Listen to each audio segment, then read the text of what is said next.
तो क्योंकि कारकर्दगी कोई नहीं थी तो पहले इस्टेब्लिशमेंट के कंधों पे चढ़ के आ गया। उन्होंने पिछली इस्टेब्लिशमेंट से सबक सीखा, जनरल फैज के चेले चांटों से सबक सीखा और इस गंद को कंधों से उतार कर दूर फेंक दिया। अब इस्टेब्लिशमेंट के कंधे नहीं रहे तो अब अदलिया के कंधों पे चढ़ के आने की तैयारी कर रहा है।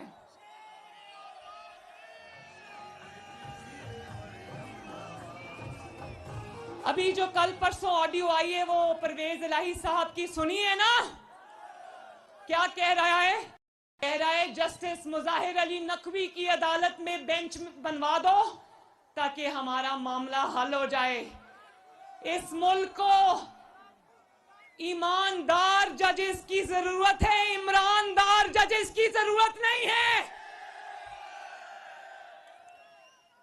और फिर यास्मीन राशिद साहिबा कल ऑडियो में कह रही थी, वो डोगर साहब को जिनको अभी अभी सुप्रीम कोर्ट के चंद जजेस ने लगाया है, उसको कह रही थी फिक्र ना करो, सुप्रीम कोर्ट में साडे बंदे बैठे हुए ने। ते किन्नू दस रहे हो? सानू भी पता है ताडे बंदे बैठे हुए ने। और आप ये देखो उनका नाम आए हुए कितने दिन गुजर गए। इतनी इखलाकी जुर्रत नहीं कि जस्टिस मुजाहिर अली नकवी, क्योंकि उनका नाम आया है, जरा इखलाकी जुर्रत का मुजाहरा करें और इस्तीफा दें और अदलिया पर लगने वाले धब्बे को मिटाएं।